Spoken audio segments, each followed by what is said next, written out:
and an organizer of this event. And I'd like to acknowledge the other sponsoring committee council presidents, Sam Moore with North Star, and he was over there. Nikki Rose from Sand Lake, who is also our moderator, coming up here.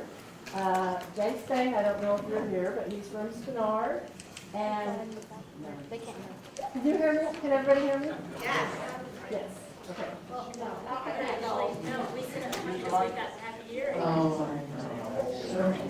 And I'm Gordon Thompson Campbell, President Thompson Campbell. And I'd also like to acknowledge and thank the other members of the forum's organizing committee, Anna Brawley, Lorraine Davis, Dan Gleason, Gloria Manning, Kathleen McCoy, Sam Moore, Pat Redmond, Nikki Rose, and Ted Smith. And a few other thank yous are in order. Yes, please, thank you. A few other thank yous are in order, including a special one to our host, Spenard Recreation Center, for allowing us to hold our event at their great West Anchorage public facility this evening.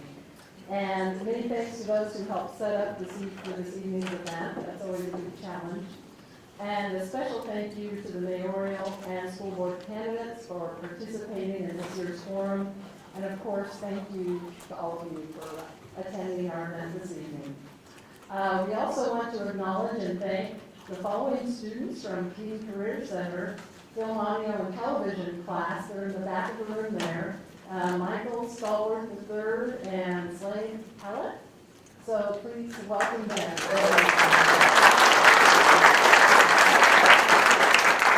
So they're videotaping our forum this evening, and we really appreciate their participation in the event.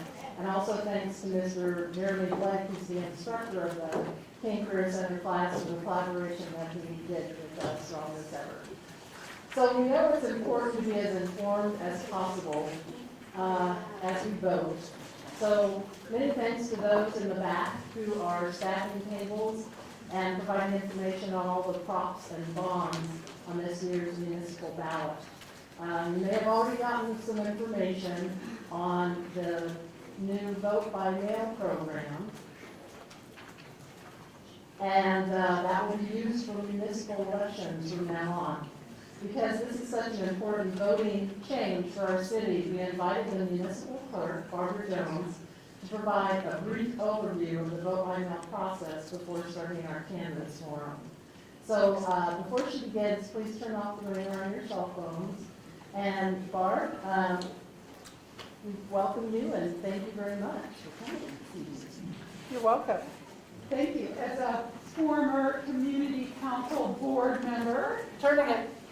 I am thrilled to be here, so I thank you very much for inviting us. And this is really an easy conversation to have with community councils because I already know you all vote. So the first thing that I usually talk about in my presentation is why vote, or why is voting important. And instead of listening to me say that, I want all of you to think about it. And then when you talk to your friends and neighbors, especially the ones who don't vote, please remind them why voting is important to you. I think voting is important to all of us, and it makes Anchorage a better community. And I'd really like to encourage you to talk to people about that.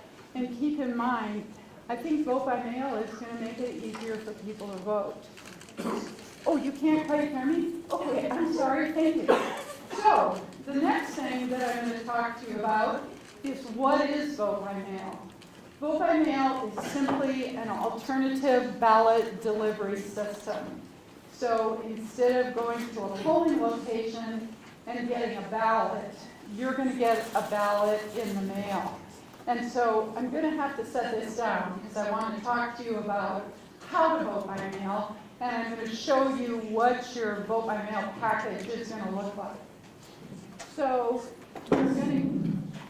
you're going to get a ballot package like this in the mail.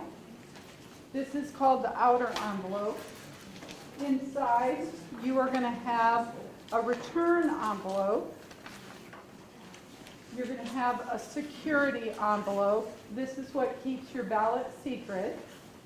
Here is a sample ballot. It's a big one this year. It's 18 inches. That's probably the biggest ballot I can remember in the recent past, front and back. And then you're going to have some instructions. All right, it's a full page of instructions. So, since we're saying vote by mail is as easy as 1, 2, 3, vote your ballot, just like you always do. And as someone told me earlier tonight, it's just like absentee voting, right? Absentee by mail. Put your ballot in the security envelope. It's going to hang out the edge a little bit. That's okay. Put your security envelope and your ballot in the ballot return envelope. Remember, it's going to have your name and address right here. And then you're going to sign the voter declaration, seal the envelope, and then return it to us. I think most of you know that there's 3 ways to return your ballot return envelope. You can take it to one of the 12 drop boxes. They're located throughout the city, 2 in every assembly district. You can take it to one of the 5 accessible vote centers. We have a map of the accessible vote centers. It's in the materials that I handed out or in the back of the room. Or you can put postage on it. And I did go to the mailroom today, and I found out with this big ballot, it's 1 stamp. You just have to put 1 first-class stamp on the return envelope, and it'll get back to us. And that is vote by mail. So please, I'm going to encourage you, when you get your ballot on March 13th, vote your ballot, return it to us. If you have friends and neighbors that have questions, have them call us, and be sure to tell them to get out and vote. Thank you. Question, please. Oh, you have to talk to the moderator. I'm not sure she's going to let me take questions. I might ask you to step out in the hall and I'll talk to you, or you can give me a call at 243-VOTE. Thank you very much, Barb. We really appreciate your providing information at our forum this evening. Please give Barb a round of applause.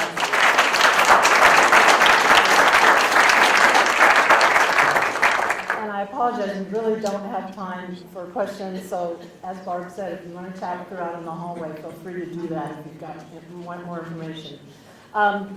Before we get started, please feel free to get up anytime during the forum, help yourself to food. And restrooms are located outside these doors and to your left. And please recycle all the bottles if you have any cans, any kind of office paper, pamphlets that you decide you don't want to keep. I've got 2 recycle receptacles there and over by the door. Please recycle. Okay, with our mayoral candidates already seated, I'd like to turn over the next portion of our event to Nikki Rose from Sand Lake Community Council, who is our moderator this evening, and Pat Redmond from Turnagain Community Council, who will serve as timekeeper. So it's up to you guys now. Thank you, Kathy. Thank you, everyone, for coming tonight. I, like I said, am from Sand Lake Community Council. I'm the president there. And I'm also on the Federation of Community Councils Executive Board. So you'll probably see me around town. We just had the Fur Rendezvous Parade that we were in on Saturday, and I hope that I saw some of the faces in this audience there. Before I get started this evening, I just want to say thank you to Kathy for putting this on. She's been doing this for many years, I've been told, longer than probably I have, certainly, and I would just like to say thank you to her for making this part of what we do in our democracy, is getting all these candidates up here to speak and encouraging dialogue. So thank you for doing that, Kathy. I really appreciate that. This evening we'll start off by going over the forum format and the ground rules for the forum. We'll have divided the forum into 2 segments, starting with the mayoral candidates, and which will run approximately to 7:45 p.m. After a brief break, the school board candidates portion of the forum will begin. It is planned to end at 8:40 p.m. We need to get out of here quickly, so if you could help clean up, that would be lovely. Pat has also the stopwatch and gavel. Thank you, Pat, for doing this today. And the cowbell. And the gavel, just in case. And we'll also hold up time limit signs. Can everyone on the mayoral candidates see her signs? Are you able to see them, Matthew? Yes. Okay, great. She'll also have those signs available and to keep our event running smoothly. The ground rules for both segments are as follows. First, we'll start with introductions. The candidates will introduce themselves for 1 minute. Next will be a series of yes and no questions. Please hold up a yes or no card in response to each question. Third, questions compiled by the co-sponsors, community councils came next, which will be directed to all candidates. Individual answers will be limited to 30 seconds each. After that, we'll open it to audience questions, so please have questions ready for the candidates. We love audience participation for the remainder of the allotted time. The council representatives will acknowledge raised hands, one at a time. If you'd like to speak, we'll give you a microphone as well. Questions and answers will be limited to 30 seconds each from the mayoral candidates. And we'll end the segmented time with a closing statement, limited to 30 seconds each. The mayoral candidates. First, we'll start with the introductions from the mayoral candidates, limited to 1 minute each. We ask that the audience please hold your applause, just in hoping to save some time. So while the candidates are giving their introductions, we'll just go through them all without applause. And then next, we'll ask a series of yes or no questions for the yes or no portion. So I'd like to go ahead and introduce our first mayoral candidate to go ahead and start. We're going to go alphabetically along the table. If you'd like to stand, Mayor Berkowitz, and give your introduction. Well, good evening, everybody. Whoa. That's more of a voice than I thought I was going to have. Thank you all for coming out on this snowy evening. I appreciate it. It's just a reminder that one of the great things about living. Just trying to do this well. You want to try mine? It was echoing back to me. One of the great things about living in. Mine works. Go back to the corner, and that's the problem. Thank you, Bonnie, for sending me to the corner. I appreciate that. That's really good. I'll try to do it this way. You know, this is one of the nice things about living in Anchorage. It's a small town. There's a lot of us who know each other and have known each other for a long period of time. And I think one of the things that does is make sure that when we engage in our politics at its best, we do it in a way that recognizes that we're going to see each other again, and that we keep the temperature tone down and try and focus on the issues. And there's a lot of issues in front of the city because this is a time of real transition for the municipality and the state. We've got to figure out what to do with the state that has a declining role of oil. We have to figure out what to do with a state that hasn't fixed its budget problem. And meanwhile, we have a municipality that's grappling with an opioid epidemic and trying to find ways to make sure that we can continue the progress that we need to make as a city so that Anchorage has momentum moving into the future. And I hope that as you listen to the candidates over the next hour or so, you get a chance to ask us the sort of questions that will make a difference in your lives. Thank you. Thank you. Next, we'll have Dustin Darden. Would you like to introduce yourself today? Do you need to borrow mine? Hi, my name is Dustin. Like the mayor was saying, I pray that tonight we honestly seek and glean from each other, from our ideas, how we can not just look to gain points or to increase our likelihood of obtaining the job of mayor, but to actually come to some kind of gaining some kind of mutual agreements that will better our community. So I just really hope and believe that can transpire tonight. Thank you. And next we'll have Nelson. Would you like to introduce yourself?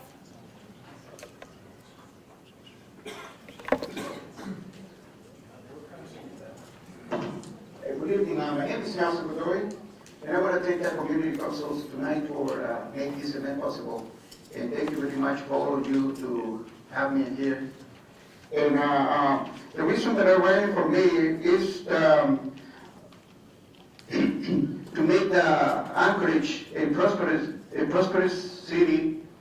And we just try to see if we can implement all the services available to make the citizens' concerns available.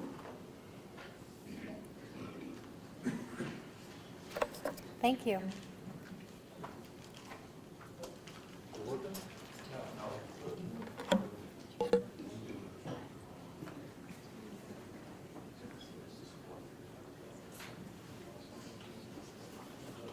I think we have this problem too. Hey, good evening, everybody. My name is Timothy Hewitt. I'd like to thank everybody for coming out. It's snowy out there and dangerous, but you guys are all, involved in this and active, and that's really great. What I'd like to do for the city is to begin to address the crime issue and in other ways than what is going on right now. Also, we're in a deep recession, and we need to have some job creation, which we haven't had any in the last couple of years. We're not focused on job creation. We also need to get the budget under control. The budget's too big. Needs to merge some departments and do some more efficiencies. In these uncertain economic times, I was here for the pipeline crash, the 86 crash, and we don't want this to be a crash. So we need the legislative branch to get their act together and give us a solid budget plan so that we can all move forward and grow the city of Anchorage. Thank you. Well, my name is Paul. Can you hear me okay? Yes. My name is Paul. Okay, I'm going to talk to Pat because time becomes irrelevant when I talk.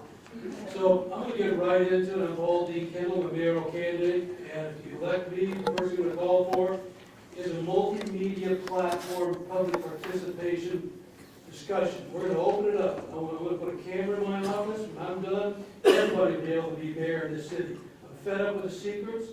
We're going to have large public dialogue, multiple microphones. You can make a comment, you can get up, go get a snack or a pizza, come back. These things are going to be extended out because we have a lot of ground to carry. In addition to that, while we're doing that, I'm going to give Juno notice to move that seal here in 30 days. That damn seal better be on a plane dropped here in 30 days. I'm done with Juno. The other thing is I'm going to notify the legislature that my people want their dividends back with accrued interest. In 30 days, if I don't have an instrument from them about that, you're not going to want to miss this moment in the history of Alaska. I'm one of those people. I don't want to get into the how and why, but I assure you, I'm done. We're ready for a new journey. 20 seconds more, I can fill that. All right, thank you, Ray. Thank you. Good evening, everyone. My name is Rebecca Logan, and I lived in Anchorage for 28 years. And in September of last year, after meeting with my family and my kitchen cabinet, a bunch of friends, decided that I would file to run for Anchorage mayor. And what led me to make that decision was that I believe I have the skill set right now that is necessary to lead the city forward. And two things. The city needs a chief operating officer. We need somebody who's really paying attention to what's happening every single day in the city and managing that. I own 3 restaurants here in Anchorage. I employ 300 people. 300 Anchorage families rely on me for their income. And that's all about operations. And then the other thing that we need is an advocate. We need to be the lead city advocating in Juneau. And I've spent the last 15 years in the organizations that I've run, spending a lot of my time in Juneau advocating. And we're the biggest city in the state, and we should be spending a lot of time in Juneau making sure that they're doing things that help us, not hurt us. Thank you. Hello, my name is Matthew Mendoza. I've been a resident of the municipality for 25 years next month. I've lived in Eagle River, Girdwood, and Anchorage, and all over Anchorage because I'm a renter. So I move around quite a bit, except for the last place I've been in now in Fairview for 10 years. I'm running for mayor because I want to bring common sense to the office. I want to look at the budget with a needs versus wants. And I also want to find some more money for our teachers. I've learned that our teachers are spending their own money out of their pockets on their students for supplies and lunches, and this should be reimbursed. We need to find the money for that. We also need to find some more money for our firefighters. I look at what the salaries of top executives for the city are, and then I look at what a salary for a fireman that's going to run into the burning building to save that person, and it's very much lower. So I'd like to find some money for firemen as well. Thank you. Thank you for all your introductions. We're going to go ahead and go to the next part of the session, which is, oh, sorry.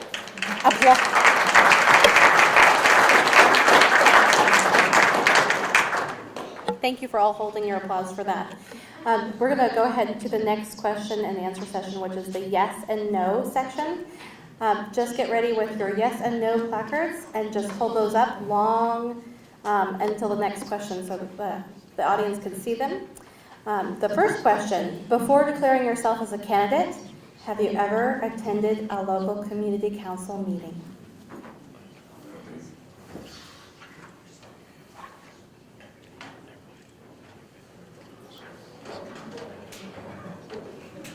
Do you want to go ahead and hold your, do we have a couple, do we need another ballot over there? Do you have an extra ballot over there? Uh-huh. With all due respect, ladies and gentlemen. Oh, before we go on, it's just a yes or no? I don't do yes or no. Oh, okay. So we're going to have an abstain over here. All right, thank you. Do you support ballot proposition 1, which would regulate access to facilities such as locker rooms and bathrooms on the basis of sex at birth rather than gender identity? Hold those up. Audience can see. Thank you. And do you support ballot proposition 10, which is the charter amendment and authorization of the sale of the MLMP to Chugach Electric? Do you support? Thank you. Do you support ballot proposition 11, which would increase residential real property values tax exemption from 10% to 20%, not to exceed $50,000? Thank you. A large section of the Tony Knowles Coastal Trail, an adjacent municipally owned natural open space west of the airport that is not parkland, which is not designated parkland, do you support transfer of this land to the Parks Department for permanent park dedication? Let me read it again. A large section of the Tony Knowles Coastal Trail, an adjacent municipal owned land, open space, west of the airport is not parkland. Do you support transfer of this land to the Parks Department for permanent parkland dedication?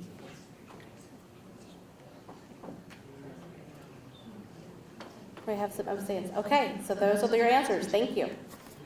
So that ends our yes and no section. Thank you. Now we're going to move on to the questions from the community councils for the mayoral section. We have questions provided by the sponsoring West Anchorage Community Councils. Individual answers will be limited to 30 seconds each. Now we'll open up the forum up to the audience afterwards for questions. So the next portion is the first question. Not including funding issues, what do you view as the biggest challenge facing the municipality of Anchorage? So we'll go ahead and start with Mayor Berkowitz. It has cut back on the number of prosecutors, the amount of troopers they have in the area, the detox facilities that are available to us, and we're also rebounding from the situation where the police department was cut to dangerously low levels. In 2015, there were 320 cops. Today, we have 435. Thank you. Mr. Darden? I'd say the biggest challenge that we face in Anchorage would be on the surface level. It could be crime, or it could be drugs, or it could be abuse, or it could be things that you see with your eyes. But in fact, what I see is there's a spiritual wickedness. The scriptures say that we battle not against flesh and blood, but against principalities and powers in high places. There's a dark force that is behind the. Just a little.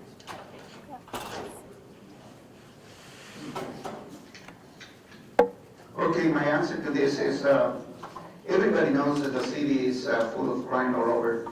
And my personal opinion is, in order to bring back the safety and security to the city, we're supposed to find accountable to the legislators, the ones that is put that rules on the table.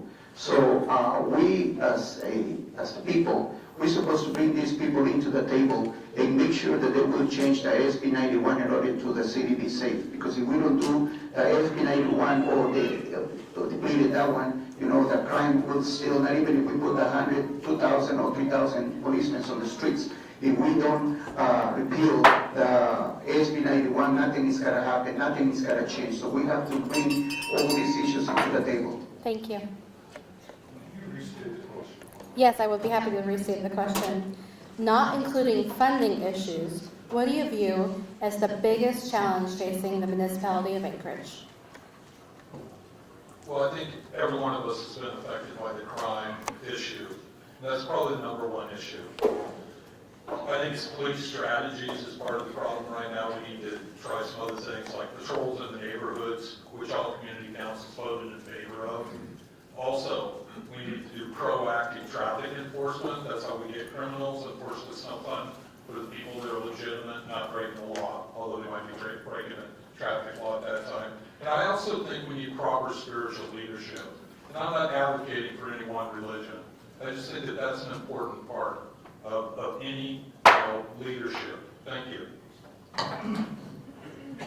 Well, tonight what you're going to hear is a vortex of symptoms. You've almost been trained to symptoms, symptoms, symptoms, symptoms. The point is your leadership is failing you beyond belief. Juneau is failing us. Juneau is a fake capital. Your governor is duplicitous. Many of your leaders are duplicitous. That means deceptive, by the way. The point is we can no longer entertain this kind of dialogue. We have to gather our people up. We have to have open, hard dialogues because the problems that are coming are complex, interwoven, unprecedented, and I think in some unprecedented magnitude of impact and increasing in their accelerated impact. 30 seconds, I'm not using 30 seconds. Everybody I talked to since I've been in this race has said that crime is their number one issue. And the good news for the municipality is that we have a document that can guide us forward. It's the Police Executive Research Forum. Prepared a document in 2010 and 2015 that gave us a roadmap on where we needed to get, and I think that we need to follow that. And that the next step in that is making sure that our police officers can spend 40% of their unallocated time on community policing.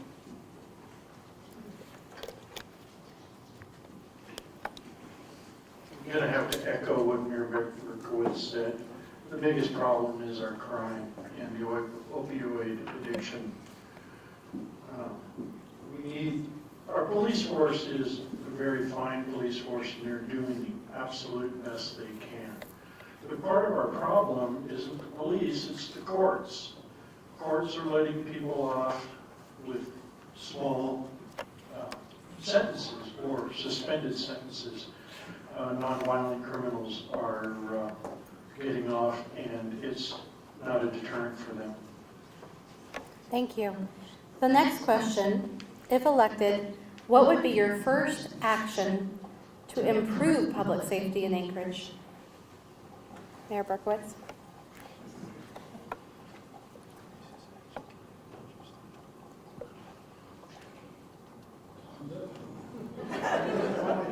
This thing work. I think I'm going to take some balls time. The first thing I did was go about hiring more police officers.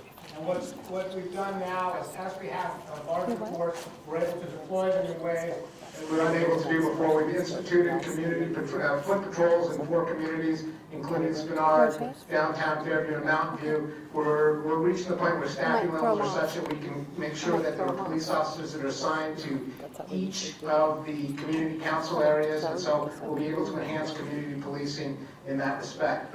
But we couldn't do this unless we had adequate numbers of policing.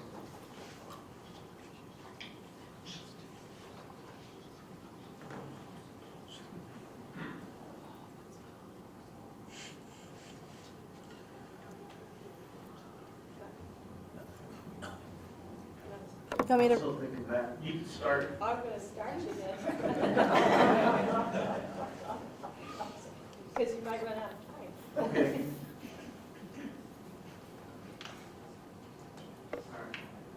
Well, I probably just pray and hope that the courts will lock people up, and that's about it.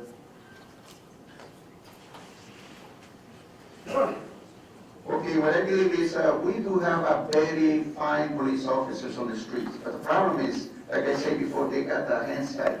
So the only thing that we can work with them is putting cameras on the streets. I mean, technology, better training, and better communication in between the police department and the community. But you see, we do have the neighborhood black watchers. Those programs, for some reason, the funding has been taken away from them because there is a lot of problems in the neighborhoods. So we're supposed to get together and fight the streets, and get the city back. And what I do believe is there is a lot of resources that it can be utilized to help the police department in order to make their. Thank you. The first day I'm elected, I'm going to declare a public emergency for the opioid epidemic and crime. And that way we can use whatever resources we want to fight it. Right now we're tied by union contracts and other things, and we can't really fight crime properly. I think at times we should have brought in the National Guard unarmed into the parks just to show, that we can be secure out there. We had the serial killer and other people. And if the police can't get it done, they are doing a good job. We're going to have to ask other people to help us temporarily until we can make this city safe and strong and secure. Can you repeat the question? Yes, I'd be happy to. If elected, what would your first action to improve public safety in Anchorage? Here's the difficulty we have here is that there's immediate needs and there's partial truths. What Ethan told you is correct. Crime is rampant. I had my cell phone stolen, a series of burglaries and things happen. But you have to look at the causation. The causation is your leaders went to Juneau, they backstabbed us, did some bill called 91, and they took $500 million out of the city of Anchorage alone. Not only that, but when you free people out of jail, take the money out and disrupt the harmony of any type of society, it becomes unpredictable. And for closing, 2 cops saved my life. So don't everybody go after the police. If it wasn't for them, I would not be here today, literally. I already mentioned the FERC report, but I think the first thing to do is to help everybody here feel safer, and you do that through individual communities. So there are 3 communities that have approached me with very good ideas that they've been trying to implement to help them protect themselves. Providence Point wants a gate on their road. That's where the gentleman drove up the road and into the home and stole something a couple weeks ago. The community of Fairview has got some really great ideas on dealing with chronic inebriates, and the Rabbit Creek Homeowners Association is working on some security cameras for their areas. And so anything I could do to help those communities help themselves feel safer is what I would do.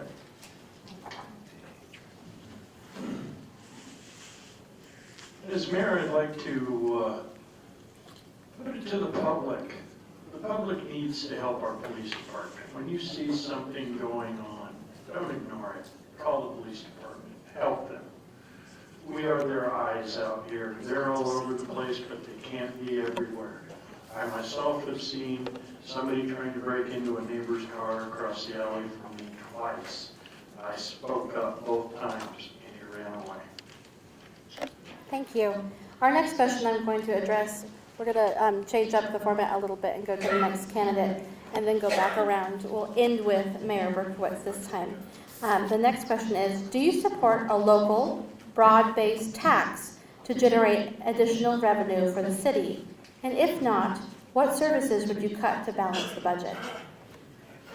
I don't like taxes generally, so I wouldn't want a broad-based tax. Sorry, I'm a little tired, so my first answer was lacking. And then where our operating budget for 2017 was over $5 million, like $530 million. So I try and cut that in half to get it around $260 million, and then take that money and use it for something beneficial. Thanks, Pat. Oh, we're going to go right over here next. We're going to end with Mayor Berkowitz.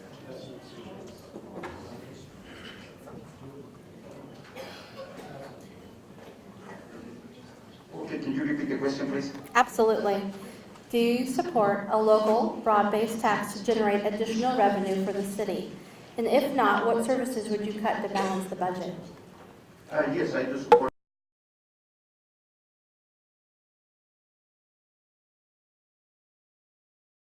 Raise the 20% on the residential property. I support that one too, but the problem is if the taxes is going out for the merchants, that is a big problem. You will see the merchants, they don't supposed to be penalized. Thank you. You know, I definitely don't support it right away. The first thing we need to do is merge departments in the government and cut back government as much as we can and you know, come up with some efficiencies and effective ways to serve the people. If we just get more money for government, they're going to spend it. This is the nature of government and has been. If we allow them to get in the permanent fund, they'll spend all that. We do have to pay for services, but let's figure out what appropriate services are first before we start taxing people. We know there's areas to save more money. Thank you. Yeah, I'm not interested in taxes at all. What I am interested in is this. We need to sit down and define what government is, what service is. Now, we're in a conflict of cultures here between the educational institution, the entitlement, the bureaucrats, and the working people. This is becoming a confrontation we're not careful. Every time you get into an argument, it dissipates into nowhere because they throw out simple terms. You have to define what the hell is government, what is an essential service, what is amenities, who wants it, what's it cost. You cannot do that without public dialogue, without fearless, non-PC open mics. I don't support a broad-based tax at this point. If I was elected mayor, I'd like to have the opportunity to really look at the budget, look for operational efficiencies, and prove to the public that we are being responsible with their tax dollars before I ask them for more money. And so I don't support it at this time. Anchorage is Alaska's largest city, and with large cities come lots of expenses. Our taxes cannot be paid solely by property owners' backs. I would support a broad-based consumption tax, not very high, but just enough, so that everyone pitches in, not just property owners. Thank you. So aside from increases to public safety, there are fewer municipal employees today than when I took office. And what I do support is a reduction in property tax paid by residential property tax owners. And the proposal on the ballot would reduce the residential property tax for the average home by about $400. And that's done in concert with the gasoline tax, which will in significant part be paid for by the 30,000 people who commute into Anchorage and don't otherwise pay for any of the services that we provide here. Thank you. Our next question, we're going to go ahead and direct it to Mr. Nelson Gotti over here. Our next question, let's see, in our current downturn in the local economy, what would you do as mayor to stimulate the local economy?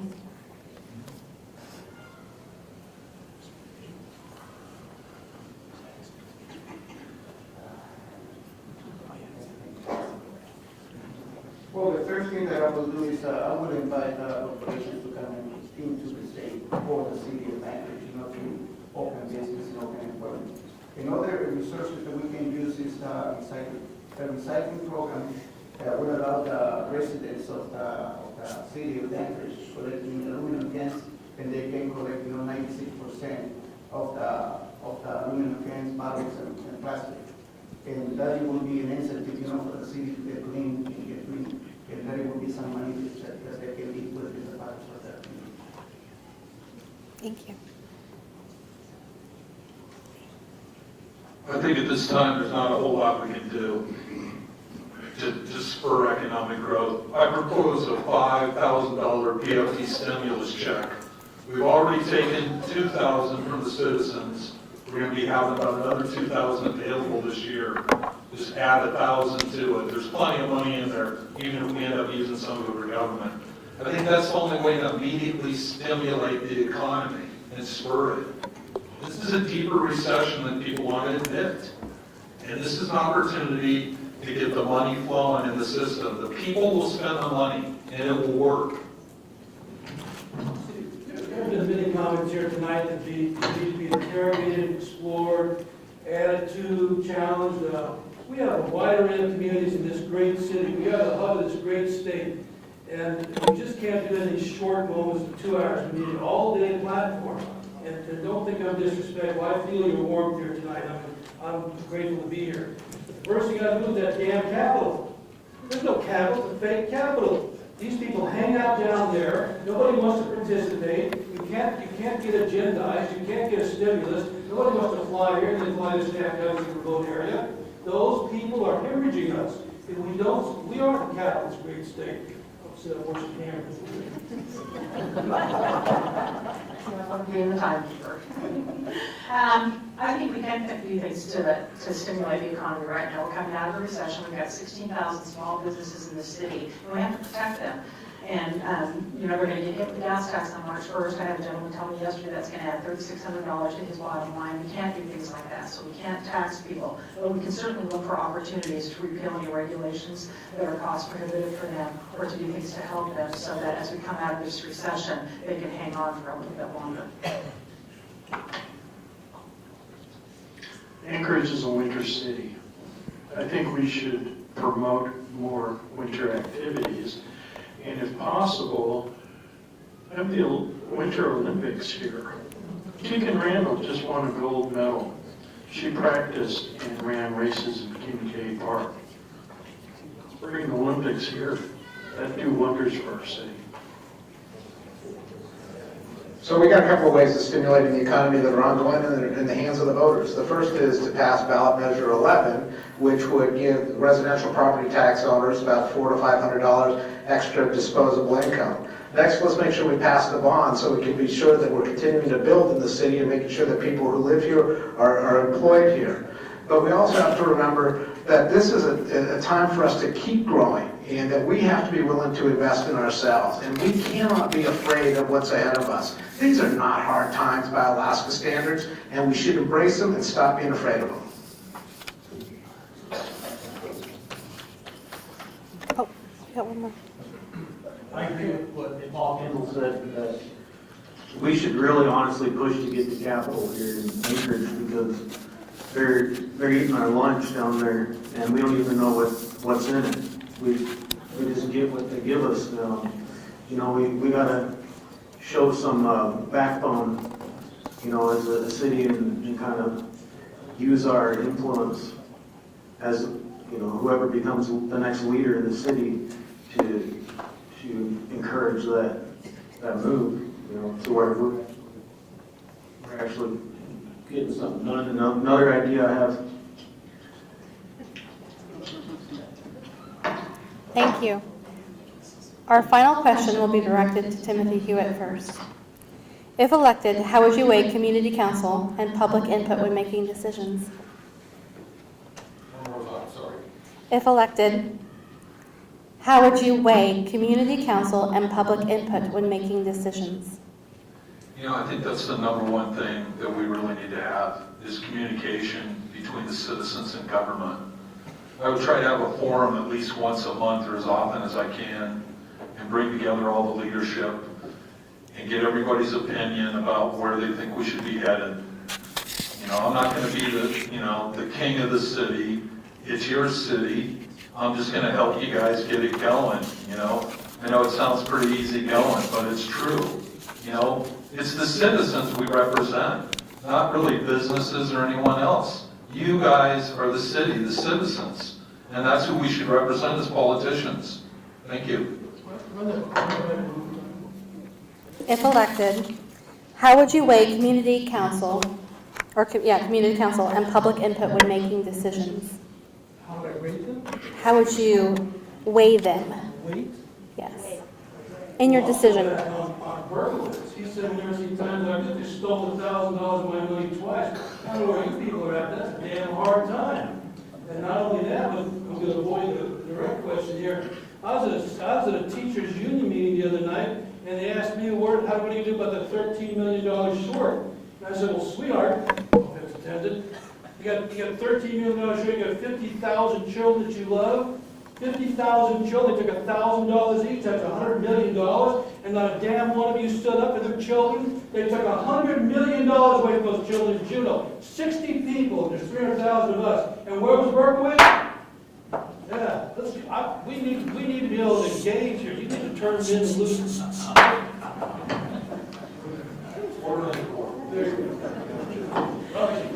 The community councils obviously play a very critical role in their knowledge of very technical things happening in their community. You asked a question earlier tonight, and that's something that you have about parkland, and that's something you have to rely on the community councils for. I've learned a lot in the last 6 months going to community council meetings, so obviously their input is critical since they know more about their individual communities and communities. Thank you. I would value everything I heard, from community councils to a guy coming in and wanting to talk to me if I wasn't too busy. All ideas are worthy.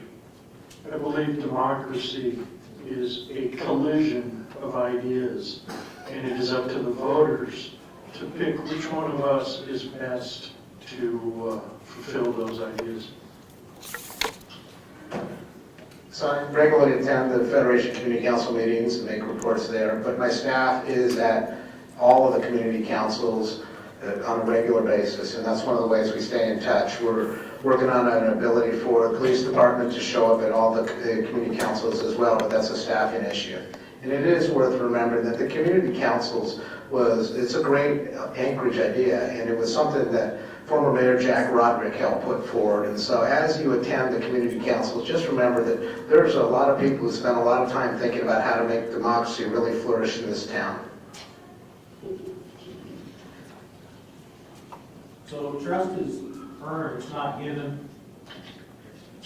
I based primarily my opinion on the merger of the electric utility on public testimony at the local assembly meeting from well-educated members of our community.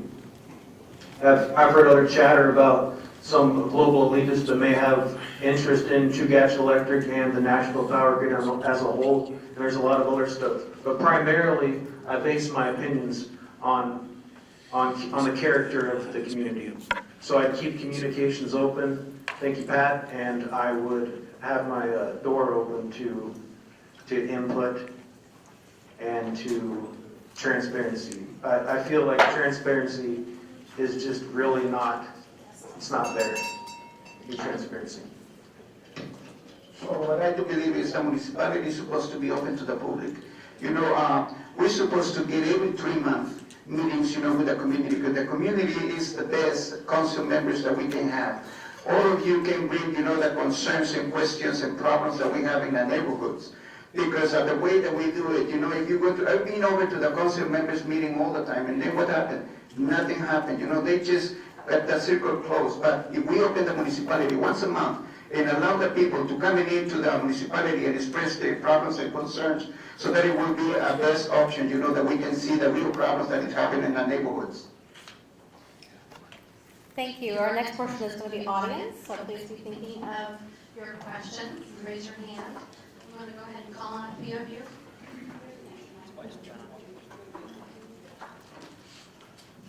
Go ahead and take one from the side.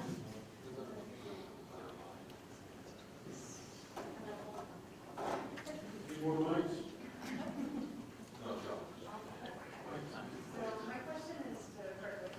I saw in the news a few weeks ago that the SAC program isn't really working, and it was super over budget to begin with. So what are we doing to fix it, and do you have a timeline for when it's going to be fixed? This is such a big funding.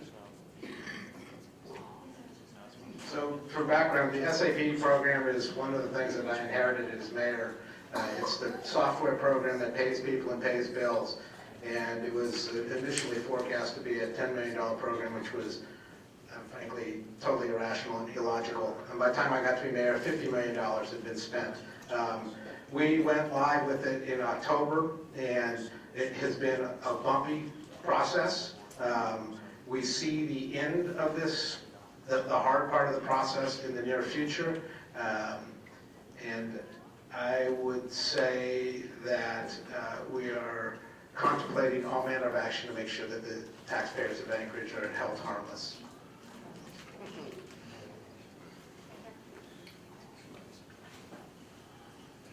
Yeah, hi. My question is to Mayor Berkowitz, and I'm volunteered with a Trail Watch program. Been doing it for several years here now, and the section of trail that I patrol is Campbell Creek Trail, west of Dowling, basically. And over the years that you pass and I walk that trail, I end up seeing 3, 4, 5 homeless camps along that trail. And this past year in particular, I've seen just a couple in the summertime, and they're usually short-lived. They're not there all summer long. They're just here for a couple weeks, it seems, and they're gone. This winter, I've not seen any. And I just wondered if you could comment on what's changed to make that happen. And I would like to mention also that also this past couple of years, I've been seeing, this past year in particular, been really noticing police patrolling the trail on bikes as well, which I hadn't seen in years past. Anyhow, thank you. Thank you for that. Thanks for doing trail patrol. That's really terrific. And one of the things that's happened is we've been able to put more resources into making sure that there's more police and so they can do trail rides. But there's also more community involvement, which I think is important.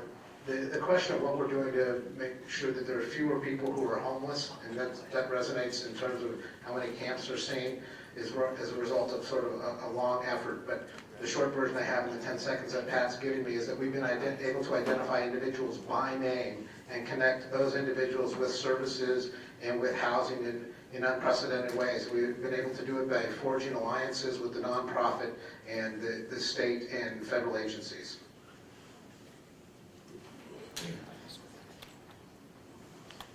So Matthew, you said that to improve Anchorage's economy, you would have the Winter Olympics held here. Are you aware of the negative impacts that holding the Winter Olympics had on the 2014 and 2012 host cities? No. Thank you.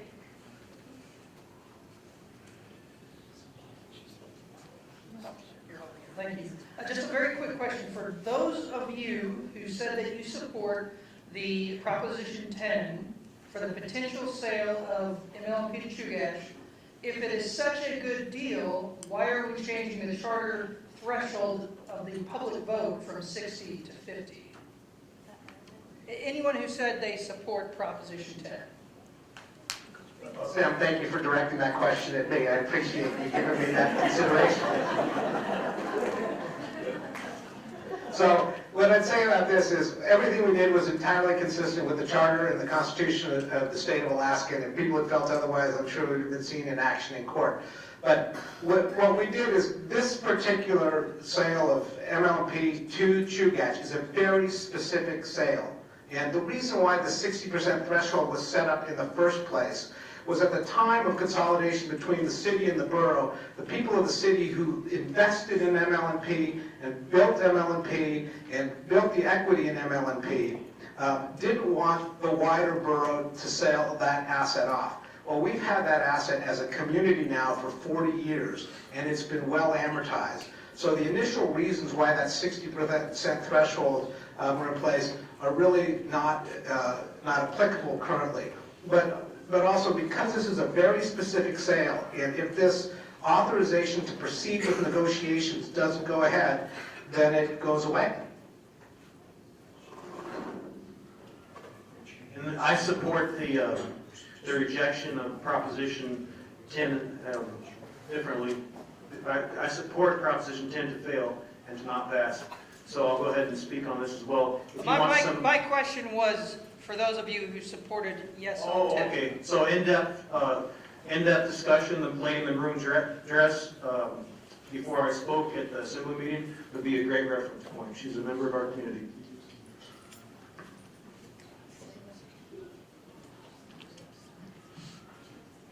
If anyone else.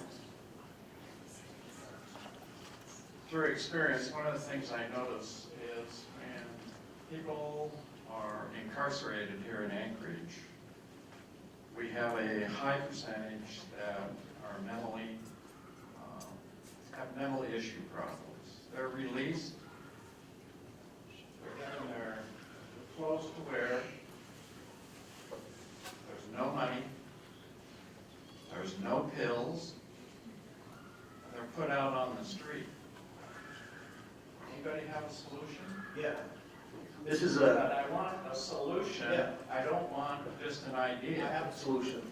It's, When your family member comes up to you and they say, I don't have anybody to talk to, or you have a friend that says, I don't have anybody to talk to, they don't. I recently watched this movie about people who go over to fight wars to keep our freedom here, and they get blown up, and they get PSTD in their brain, and they come back here, and there's brain damage inside of their brain, and we're giving them these pills that are driving them literally crazy. So the best thing I can say to you, sir, is to reach out your hand to these people on a personal level and just simply be there for them. Because our prison system and our mental institutions are broken. So I don't think there's just one solution for that because that's such a huge issue, and I think we all know people who fit its description. I do know that a solution is a faith-based solution. The church that I attend and many other congregations are interested in partnering with individuals so that a community, a family, partners with an individual who's facing something like that and makes the commitment to care for that person. So that's a solution. That obviously doesn't take care of the entire problem. I'd just like to add something here. Sam, I set you up. I had 22 years experience with my oldest son. So what I'm looking for is a solution, not something that says I should be doing this, okay? He's given a lot of money. He's done a lot of things. The church thing, yes, I don't disagree with you. But that means somebody's got to go with him all the time. Somebody's got to do this. One of the things I'm talking about is API out here. So, one of the issues the police have, they're down there with them all the time. That takes time. So what's the solution? That's what I'm asking. So, Well, Ethan, I think you have plenty of, all fairness, and you got 400 grand, but some of us don't, I still want that money. That's his salary's $134,000 a year. Somebody asked why I said I want the money that Ethan's been getting, that's what I'm really money. Real quick to answer your question here, I played several calls to Ethan, won't take them. Been watching this for years. We need to have a compound about 5 miles out of town. That compound allows us to delineate and define what the problem is. These problems are becoming complex, interwoven, and long-term, and systemic. You cannot commingle them inside your communities and have them pop up on you from various stimulants and then claim, oh, it's being a narcotic. The point is, we need an intermediate. Really, the problem started in the 70s when we wanted to give everybody rights, whether they were mentally ill or whoever they were. We closed down many of the sanitariums. We used to have one in Cordova that held 600 people. And he's right. This is going to take money, which we don't really have. Is we have to have the facilities. We're asking people to live in their homes and on the street and take medication that's meant for sanitariums and controlled environments. And we have people all over the streets. API, I pick up there when I drive taxis. They literally kick people out. You know, there's just no room for them. Some of them, like if you're on Spice, the institutes can't do anything for you. They don't want you there. So they actually put them in a taxi, send them back downtown on a voucher. So this gentleman's talking about actually having a facility where we can house these people, and go back to the old ways. We just won't use electric shock anymore. It's not funny. That is Sorry. not funny. It isn't, but that's what got us into where we were at. No, it is not. It's a little funny. Let's have a little order. anybody who's in prison is in state custody. But this is one of the things that we conflate. I mean, the municipality does very little to do with the prison system, almost nothing at all. We have nothing to do with the court system. That's a state system. We don't do felony prosecutions. I think that's also important to understand. But when people are released from incarceration, they don't always have release plans. And that's a huge problem. You take someone who's been locked up for a period of time, someone who at 80% had drug or alcohol problems, traumatic brain injury, and we don't provide them with release plans. We as a collective state don't provide them with release plans. We shouldn't be surprised when they get into trouble when they get out. There need to be release plans. We need to have mental health facilities available to them. And to the extent that the state is not doing that, the municipality is trying to get the wherewithal so we can step into that gap. Thank you. All right, we have another question for the audience. Just before we go on, Pat is timing the questions from the audience to keep it under 30 seconds for that, so if you could just acknowledge her when she does show that time. Thank you. I wrote a question about MLP and the sale, and this is actually for Rebecca. So I follow a lot of you on Facebook, and I've noticed some of your comments on Facebook related to transparency in the sale, and I just have some concerns because, I read about how you're a businesswoman, and I feel like in any negotiations, of course, at the beginning, there's going to be confidential processes that go on. But I've seen the documents for the bids and the golden tax report and things like that. And so I was wondering what specifically you are looking for that they haven't released. Just because I wonder if there's something we don't know or what we should be looking for. No, I think we're all in the same boat. Actually, I was the chairman of the Chugach Electric Board and worked for a very long time on the consolidation issue. It's something we've been talking about for 30 years. And when I first saw that this was happening, I was supportive.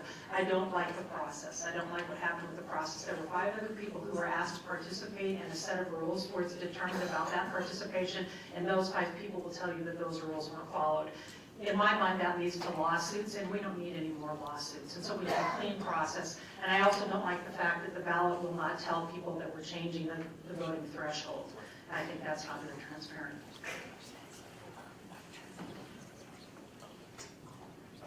Yes, sir, Rebecca Logan. Mayor Berkowitz has indicated that we could have either snow plows or police. Based on the evidence outside, we should have a policeman on every corner.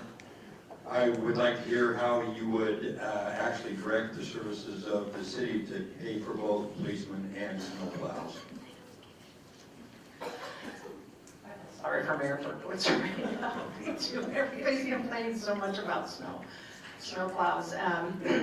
Those are choices, right? The number one role of government is public safety, and the way the mayor takes care of that is to put the appropriate resources towards that, right? So the appropriate resource, and that's not always financial resource, appropriate resources towards the police department, appropriate resources towards keeping the roads safe. Not all the roads in this town are muni roads taken care of, by the way. A lot of them are state roads. So it's making sure that you have the appropriate resources dedicated to that. But you also have to have flexibility, and we're not allowed, some of our collective bargaining agreements don't allow us to hire private contractors to come out and snowplow when we really need that, and that would be a good change to have. Do you still have a question?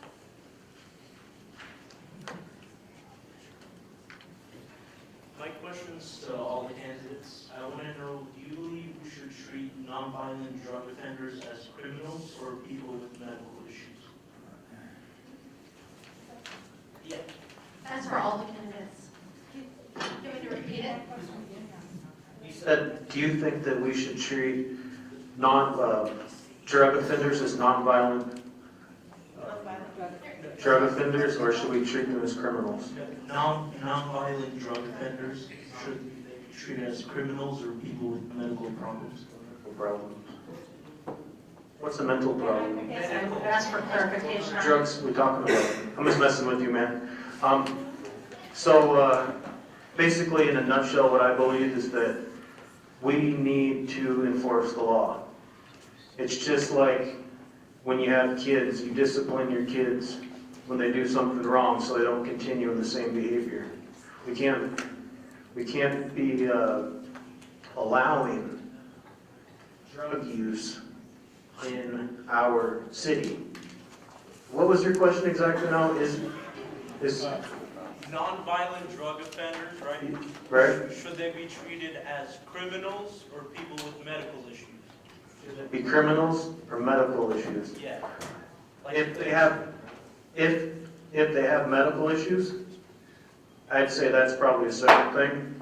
And if they're doing drugs, especially hard drugs, crack cocaine, methamphetamine, heroin. I believe these things need to be treated as a crime. Anybody else would like to? Well, I guess there are two parts to that, because if your crime is the illegal use of drugs, I agree with Dustin, we have laws, we have to enforce the laws that we have. So if your crime is the illegal use of drugs, then, you know, there are people who have mental health issues, and that might be a different issue, but you've still committed a crime.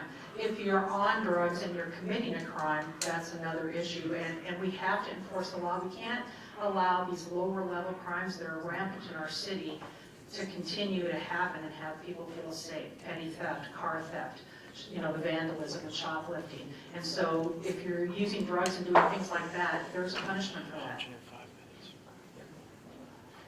It's a tricked up question. It depends on context, materials, and review. It's just not answerable for me at this time. But I would like to back up and do some ambushing or sweep up. I didn't raise the red yes or no. The reason I did was not to insult you, but it's my way of protesting. When a person says something, I get their voice inflection, I can read them. I want that person to speak, I want to hear. The other thing is the community councils, I love you guys. I feel guilty for not participating, as long as you're not politically stacked, packed. I do think that they're a necessary fabric, and we're going to have to get more and more fabric. You know, sit down, sorry I couldn't answer your question directly. That's part of the reason we got to SB 91, is because we're on the back end of punishing people that are not, you know, violent. And so we put all these people in prison, we made all these felons.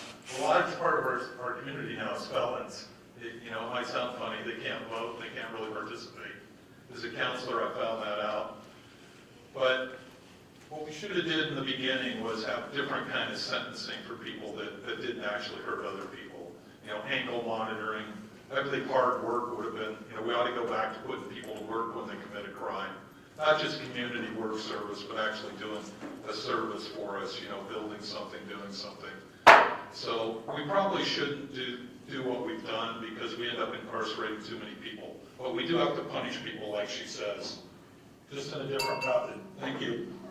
What I believe is we shouldn't charge them as criminals, because we better find a better programs, you know, to help them.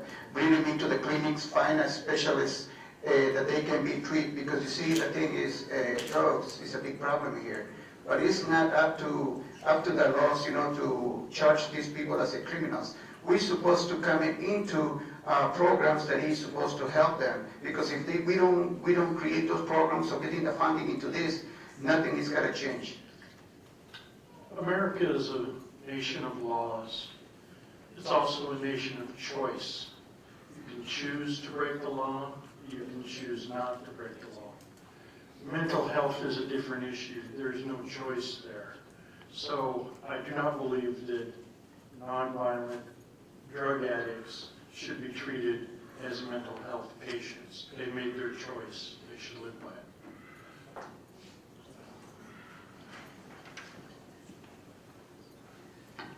Question for Rebecca Logan.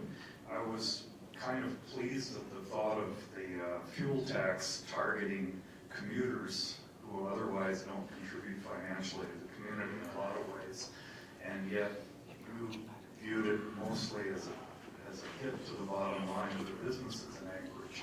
But I wonder if you could expand on that a little bit. Sure, absolutely. In a couple practical ways. First of all, I just talked to a lot of people who own Anchorage businesses who have talked about what that's going to be for their business, so it is a hit to them. And I'm not convinced that people who live in Westella are going to buy gas here. It used to be. You're talking about it's going to be to lower the property write-off for the first 20%, but you didn't even know that it's going to raise the taxes that the business owner is going to have to pay, for instance. Stuff should just be clear to a high schooler's or to even a third grader's point of view so they can pick it up and run with it. That's something I want to change in the assembly and everything. Stuff needs to be just plain as day, like none of this reading Chinese kind of language stuff. So I'm all about getting business people together with young people as often as possible. And about 3 weeks ago, the organization I run had a meeting with 500 business leaders, and we brought in 55 fourth graders to come in and spend the day with business leader mentors. And that every business leader there thought that was one of the best things they'd done in recent years, to spend time with those fourth graders and listen to them and hear what they were learning about the resource development industry and what they'd learned and what their concerns were. So bringing people together like that is what I like to see. Is it okay? Yeah, go ahead. I understood your question, but again, the first thing I'm going to do is I'm going to call for a multimedia platform participation designed for the public, like C-SPAN 2. We need to open up channels of unhurried discussions. Young men like yourself, especially the young males in society, are very concerned with being left at the dust. But the point is, you need a wide array of activities that are unhurried, intelligent, simplistic, and yes, we need to back the people with voices and experience. We're getting testimony out of Juneau. Those people don't have a clue. Okay? You can't educate like that. During my 2015 campaign, they had a high school forum, and I'd like to see the student governments of high school elect their own person to the assembly and be involved in it, so that we can hear directly from the youth and other people what they'd like our city government to do for them. Thank you. That's already happening. Is it good? I can tell you all the good things we're already doing that you want to do, and maybe you'll come over to my side. Well, there are things I support you in. You know that. I absolutely know that, and that's one of the great things. I'm sure we all support each other on a bunch of different things. You know, one of the things that we did too is we brought back a youth commission in this city. And that youth commission has done a lot of great work around Anchorage and done a lot to energize young people. But it's just a question of reminding everybody that this is your city. When I talk to young people, I say, this is your city. Make it the place you want it to be. Don't just count on other people. It's your city. Thank you all for your very thoughtful responses to these audience questions. There were many audience questions that we didn't get to tonight, and I apologize for that. We did have time only for those audience questions, and we will move over to the closing remarks now. They're limited to 30 seconds each. Audience, please hold your applause until all candidates have provided their remarks. Would you like to start, Matthew? 30 seconds. Oh, 30 seconds each, please.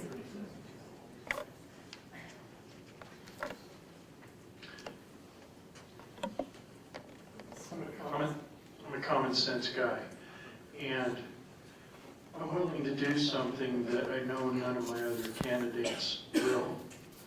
By cutting the budget, I will start with me.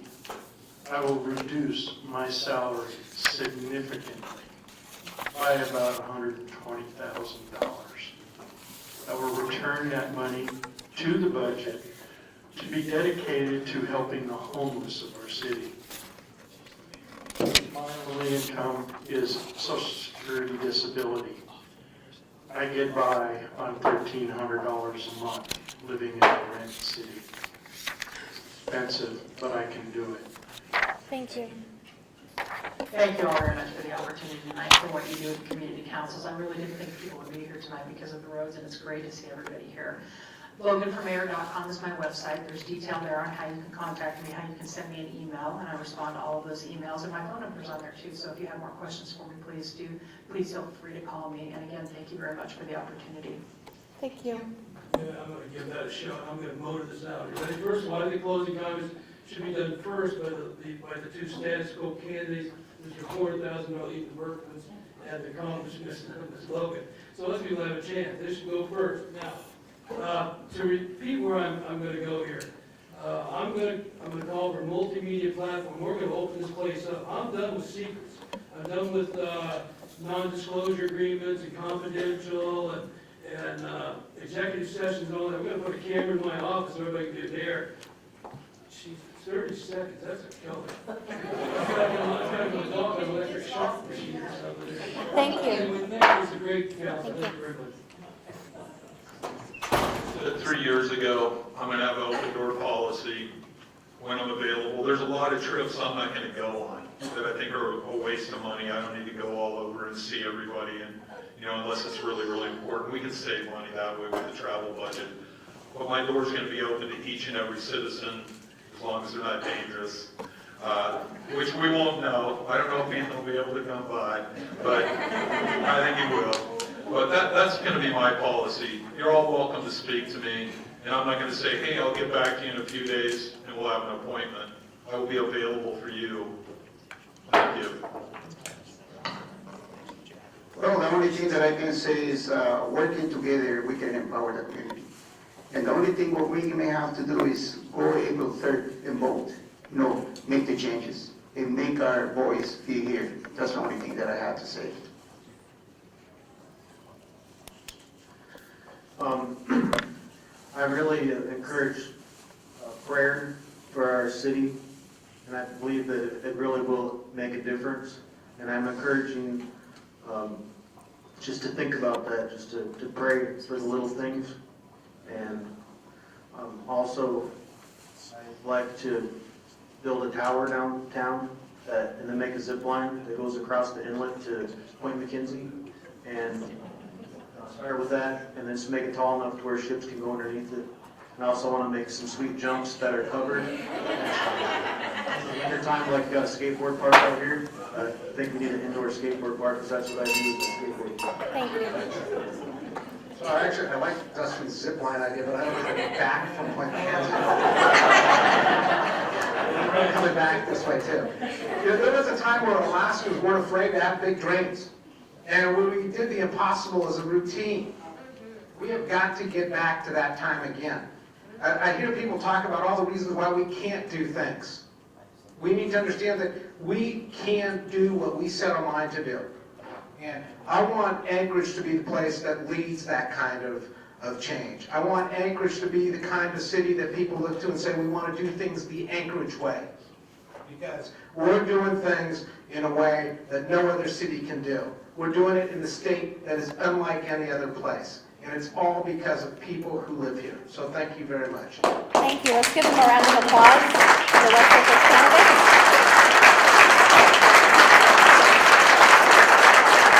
Thank you. And the mayoral candidates, just go ahead and stand up. We'll take a short break for the school board candidates to get seated, and then we'll continue the forum. Please help yourself to refreshments. For being here tonight. My name is Alicia Hildy, and I'm running for CP on the Anchorage School Board. I'm an attorney, a former public school music teacher, and a mom of 3. My kids will be in the school district for the next 15 years, but my interest in serving on the school board isn't just about my own family. As a former foster mom, I am passionate about making sure every student in our school district receives a great education and has the same opportunities that public education afforded me. My focus is on long-term budget planning, keeping our teachers in the classroom and student achievement, including vocational and tech ed. Increased financial transparency will help us better compare budgets across the district and identify efficiencies and innovation that we can then spread out district-wide. I'll bring a collaborative approach to the school board. That's really important to remember. We have to work as a team to make these changes happen. I met with university leaders, community groups, youth groups to talk about what we really need to have happening in our district. I volunteer as a middle school music teacher, and I know that a little bit of actions can produce big changes when we focus and work together. Please vote for me on your mail-in ballot. Thank you. Thank you. Good evening. My name is Jack Westet. That's Clinton. My name is Tasha Hotch. I'm originally from Southeast Alaska. I've been living in Anchorage for the last 17 years. When I moved here, I thought of Anchorage as the largest village in Alaska, and so I immediately tried to do what I did in my home community, which is go volunteer in the school. I felt very unwelcome when I tried to do that. So when I started my own family, I got involved with the PTA. I'm also very engaged with my community council. I started an education committee 4 or 5 years ago. I attend many community councils. When I show up and I start talking about education, people ask me if I'm already on the school board. I would really like to see us engage the community more in our schools. I'd like to set policy that makes that easier for us to do. And I've been building up partners for the last 4 or 5 years, saying, here are people who are already engaged with the community. How can we bring them into the schools? Thank you so much for being here. Thank you. Does this one work? I hope so. How many people in here have attended Anchorage School District as children? Okay? Is it the same school district you had now that you're sending your children? Probably not. It's one of the reasons I keep running for school board, because the school that I taught in when I started was Clark Junior High. We had 1,000 7th and 8th graders in the poor section of town. And we had a Cracker Jack vice principal named Daffy Lathan, and she cracked whips. Those kids did their job. We did our job as teachers. We didn't focus on everything else that seems to be what the district and the state have handed to teachers to do other than to teach. Every time I go out and I watch the spring parade of pink slips, you just know it's bad policy to fire teachers. So you have to change that. The only way you're going to change that is have somebody out there that says teachers are important. And that's not going to change with electing the same kind of candidate every single time. So I'm the teacher candidate. Well, I won't get the union to support, but I'm the teacher candidate. Thank you. Thank you.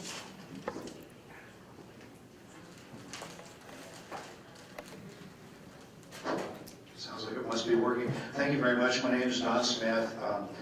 I'm a former school board member, so I'm running for re-election for a 3-year term. I was born and raised in Anchorage. My mother was the 8th child that was born in this community, and the family's been here since really the very beginning of Anchorage. On my 3-year service on the school board, I did 3 things that in politics. When I was on the Anchorage Assembly, I wrote an ordinance that created the tax cap. It saved you thousands of dollars in taxes over the last 30, almost 40 years. The other thing was I worked, when I was on the school board, to create a program where, good Lord, time is gone. I'll talk about it in one of my other questions, but the career and education program was something I did while I was on the school board. Thank you. Thank you.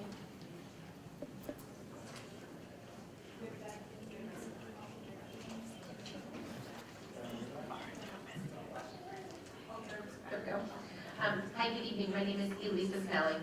I am running for school board seat G. I am running for re-election. I currently hold this seat today. 3 years ago, when I ran for this seat, I wanted to bring more accountability and transparency to our district, a fiscally conservative approach to our budget, and bring more alternative education to our neighborhood schools, not just our charter schools. I've done some good work on each of those 3 things. However, in 3 years, this is a big shift to turn. There are still more things that can be done. Working with our new superintendent, there's still a lot more opportunity to make these positive changes.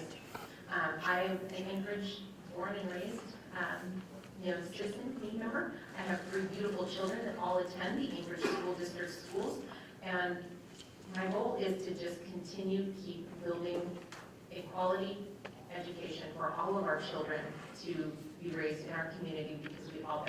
And I would definitely be lobbying in Juneau as much as possible to get more funds for our school district. Our students are the most important, and they come first before anything else. Thank you. I think if our priorities were in the right place, we would never put a teacher position on the chopping block as long as we had somebody besides a teacher. I think that's just wrong, and it shows that our priorities are wrong.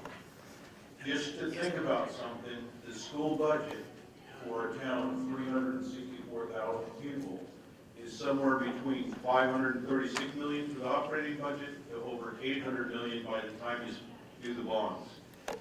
That's for each year. You have other public school or private schools here that turn out a better product for nothing. This is a really complex question, and there are no easy answers, as Elisa knows, having spent much time going through the numbers and really trying to come up with the least harmful situation. The administration has cut quite a bit over the past few years. 88% of our money is in people. You cannot look at a $13 million cut and not cut people. I think that If you think of an office supply store and say all you need is the clerk at the front to sell the items, well, that's very disingenuous. You need people to stock the shelves, you need people to take things off the shelves. Teachers don't work in a vacuum, they need support. So it's a bigger conversation. It is not an easy question to answer. And what I would like to do is hear more from the teachers on the ground. They know how tight budgets are, and hear from them what their solutions are. So thank you. Thank you. Recently, they talked about, they cut the number of administration, saying as an example of how we address budget shortfalls, but at the same time, we saw an increase in administrative pay, so that was something very discouraging to me. We didn't see an overall gain that was presented. One of the long-term plans that I support is working with UNOS to try to get a hold harmless clause for how we calculate how much money we do receive for them based on the size of our buildings and the capacity of it. Right now, we're not able to make efficient choices. So the hold harmless clause is one piece of legislation that would help us better, be more efficient in our facility management. Thank you. So the third question, how would you prioritize achievement goals for the Anchorage School District, such as high testing scores, high graduation rates, infrastructure funding, etc.? Let's go ahead and turn it over to Mr. Neese. So you give me the complex question. Okay, so the way I understood it, there's at least two questions in there, scores, graduation rates, and also third bit. The high graduation rates, infrastructure funding. And you don't have to answer all three, it's just an example. Okay, $500,000 in deferred maintenance. That's your infrastructure problem. Graduation rates. We've been focused on graduations instead of quality. We've been sending kids out that can't read at grade level. Last year in the ASD, there wasn't a single child retained. Think about that as a concept. That means that the 80% that can't read are going to the next grade.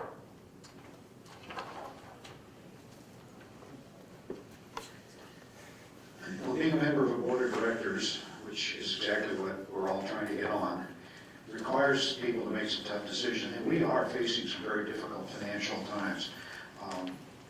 I believe that the school district can make the necessary reductions within the programs in order to maintain a school system that we're used to.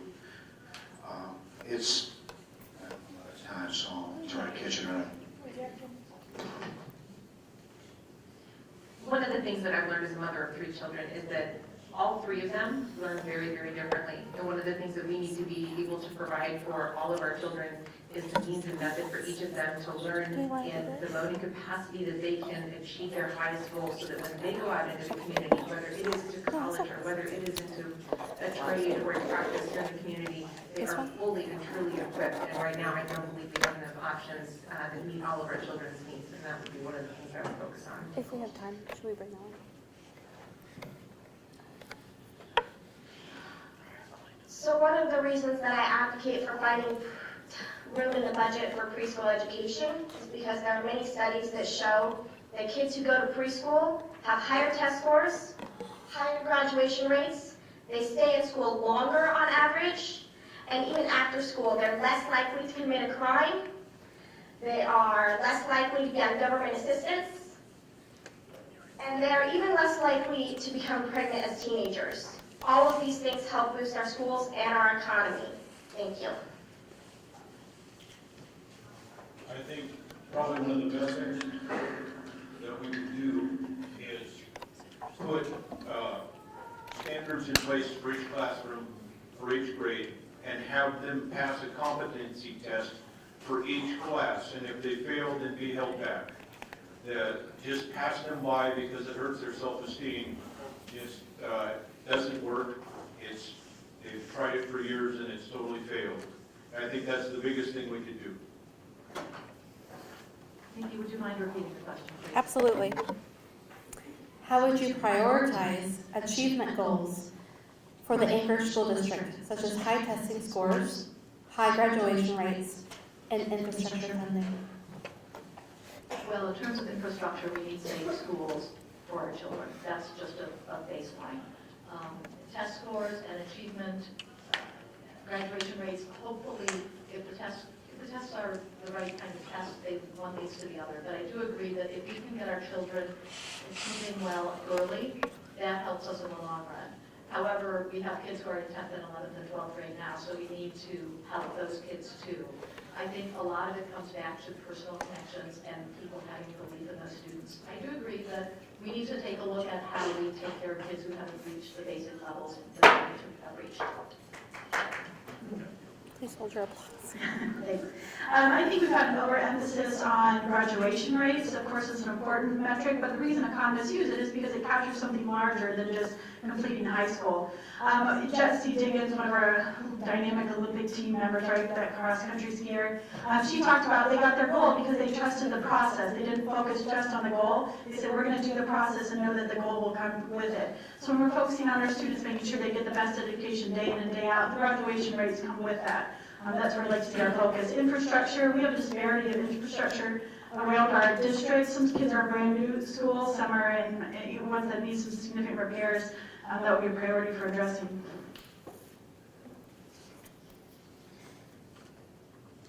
I'd like to say that things happen because people work together. Through the Every Student Succeeds Act, we've recently been able to start partnering with tribes. And through my work with the Johnson Valley Education Committee here in Anchorage, there's a lot of things like that that are already happening, like with the Arise program, where people looked at the services that are being offered and partnered with other people that are doing those same services. I want to focus on getting kids to school on time and that they're there all day. Our attendance rates are not where they should be, and that kids are reading and doing math at the elementary grade level. Thank you. All right, our fourth question. What specific proposals do you have to improve underperforming schools in Anchorage?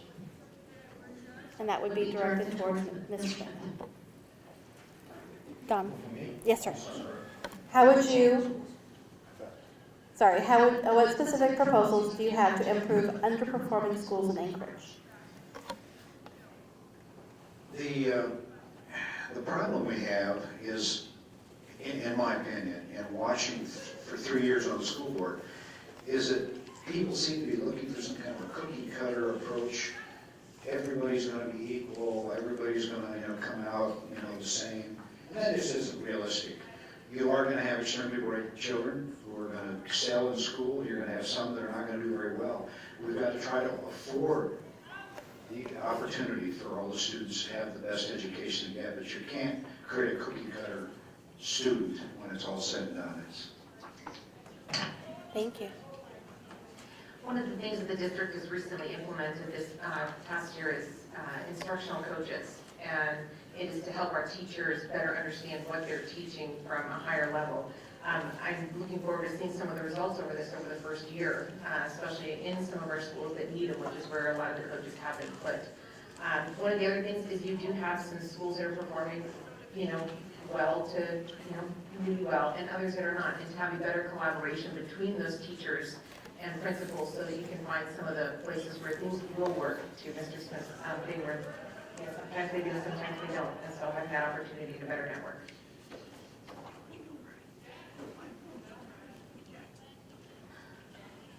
All right, so this is a pretty complex question. One of the things that has happened recently is that we put some students that had some problems learning, and we put them in some schools that were already underperforming, and that just brought that school's performance lower. What we needed to do was put them in higher performing schools. The other thing is that we need to encourage parents to get involved, because that's where good performance in schools starts. Thank you. Could you repeat the question? Absolutely. What specific proposal do you have to improve underperforming schools in Anchorage?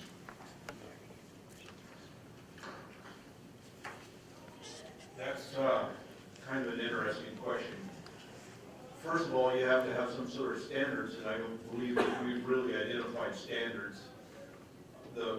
One of the biggest things is to try and get the kids involved, knowing that they're responsible for their own education, because right now I don't believe that they're invested in their education.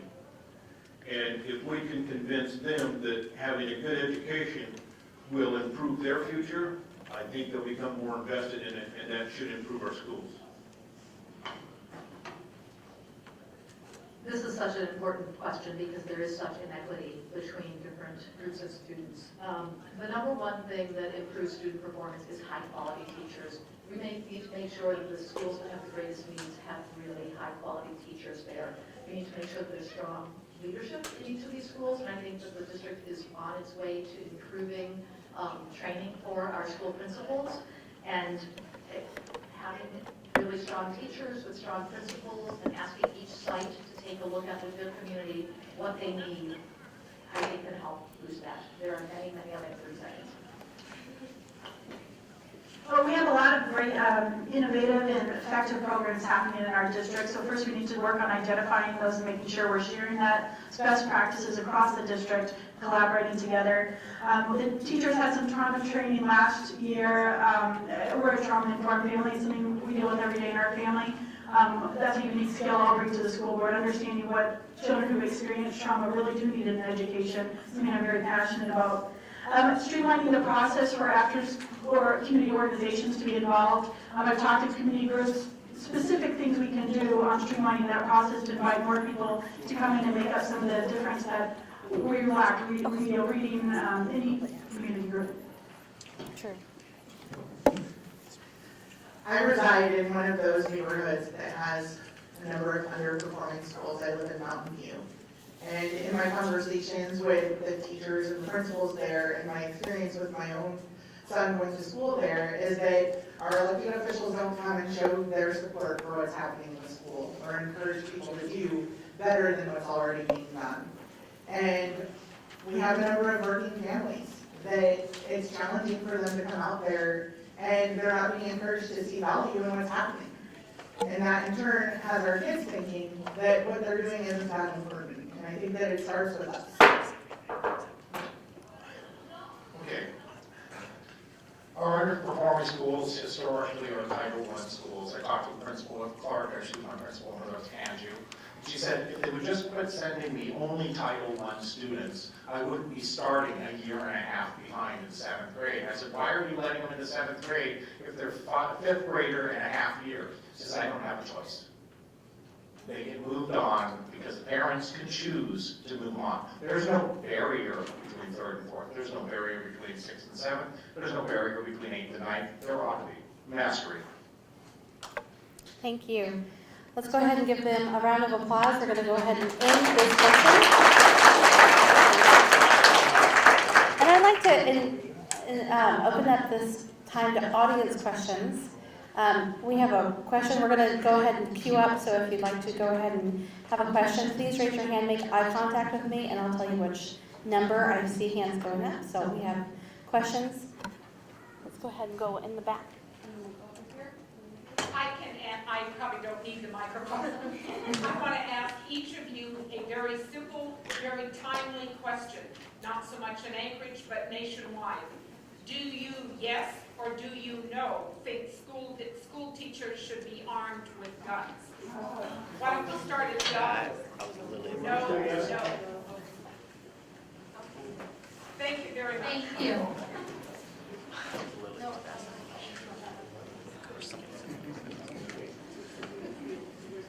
Anyone have a non-gun shelter?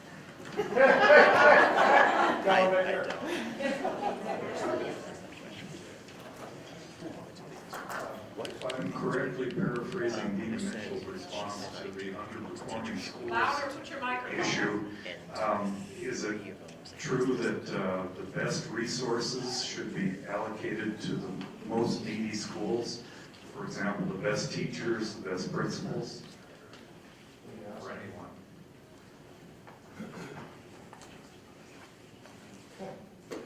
Mike's on. I'll jump in there. We have entrenched principals that have been in their schools for decades. They need to rotate. When I was in the ASD, we rotated the principal no more than 6 years because they didn't want to ruin our crop of kids. Most of your Title I most of your Title I teachers are first, second, or third year teachers. That's not the best teacher to stick in a school where you're already behind. I second what David said.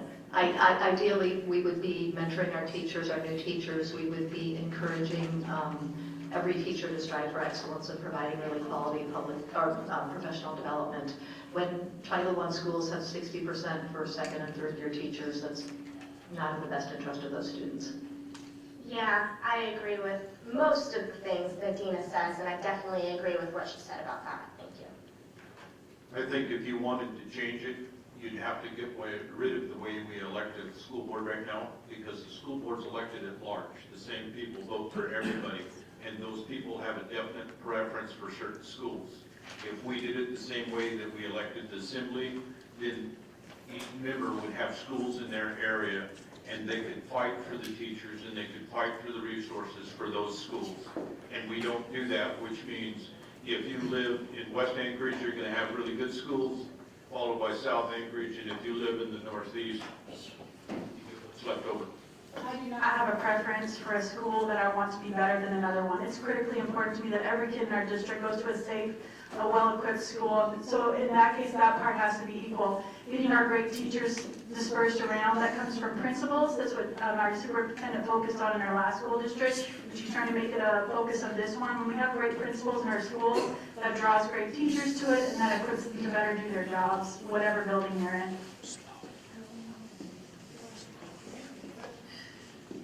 So I also think that students across the district should have the same opportunities. One of the challenges that I see is that we have principals who are sometimes they're long-term, and then we also have principals that as soon as they have a better opportunity, jump ship on a school that's starting to perform better. And I see that the school that's jumping to mind is in Fairview. I would second David Neeson's quick answer. Okay, we have a question over here. So I'm curious, yes or no, just yes or no question.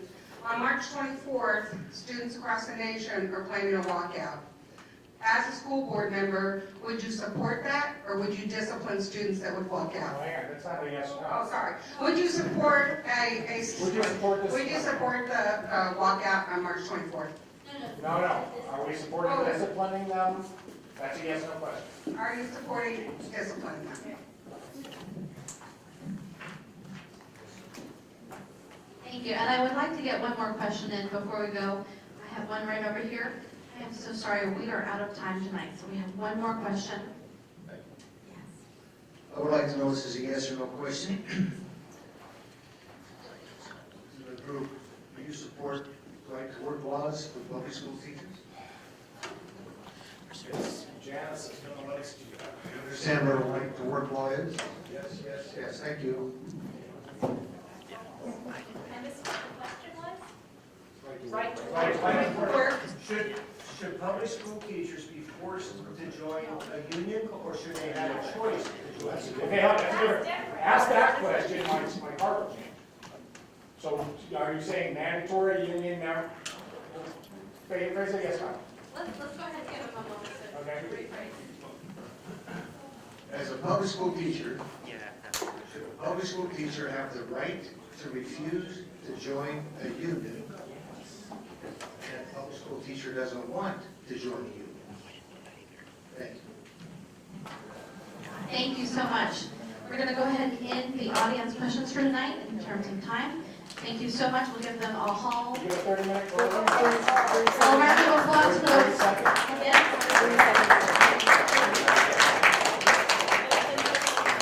So we have the quick 30-second, if you guys can just hold on for 30 seconds for each candidate.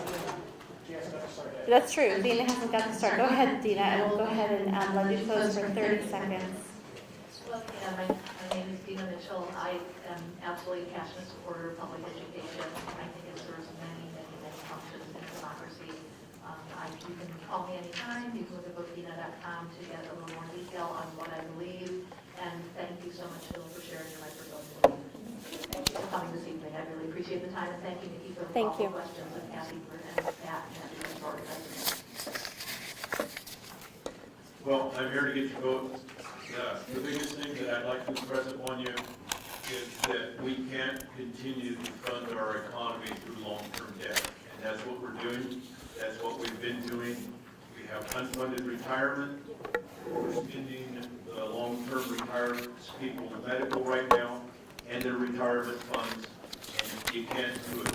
Current economy shouldn't be done by posting bonds. It's not going to work. It just puts us deeper in debt. Thank you.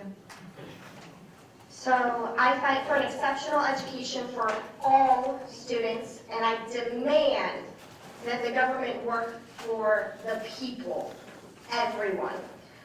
Thank you guys all for having me here tonight. We didn't have very much time for questions from the audience, so I am available for as long as you need to ask me any questions when we are done. Thank you. Thank you, everybody, for coming tonight and for staying. This is an annual event, and it is one of my favorite ones to attend, so thank you for everybody coming out. In 30 seconds or less, my name is Elisa Snelling. I'm rerunning for the Anchorage School Board. Website is elisaforschoolboard.com, elisa.snelling@gmail.com. I would love to talk to all of you outside of here because 30-second answers just don't do any of us any justice. Thank you and have a good night. Thank you. Thank you. One of the things you're going to have to be prepared for over the next couple of years is a thing called closing schools. The district's in trouble. We're going to have to make some effort to pare down. We've got way fewer students to fill the 90-some buildings that we have that are available for teaching in, and there's going to have to be some change in that. Just remember, I'm the father of the tax cap. I brought the after-school daycare to Anchorage years and years ago, and I believe very highly in career and technical education. Thank you. All right, I'm David Nace. I'm running for the green seat. We had 5,500 employees in the ASD 10 years ago. We have 5,700. The number of teachers is approximately the same. There's plenty of room in the budget to cut things other than classrooms to extort money from Juneau. Hi, my name is Tasha Hodge. I'm running for school board seat E. One of the things that I would like to just leave and have you resonate is that half of your taxes go to schools. They're a community asset. It's time for me to try something different. I'm trying something different. If you want to know more about me and my campaign, my thing is in the tray over here with cards. And happy to answer any questions after. Goodness, Thank you. Thank you guys for being here. If you have any questions, all my contact info is on the back of this flyer. As a school board member, it'll be my job to make sure our resources are best aligned, to keep our teachers in the classroom, and to make sure our students are prepared for life after graduation. It's going to take collaboration, it's going to take innovation, it's going to take a willingness to bring in all the parties into that to find out what we really want to have happen. I have great hope for the future of our school district. When we build on our strengths, we equip our students to be the future leaders and innovators of our community. I would appreciate your vote on your mail-in ballot for Alicia Hildy for CE. Thank you. Thank you. I just want to say thank you all for coming tonight. Thank you for attending this event and the other events for your community council. Thank you to the candidates. Thank you very much. And we're going to go ahead and wrap this up tonight. If we have any volunteers that would like to come and help stack chairs, we're slated to be out of here at 9 p.m.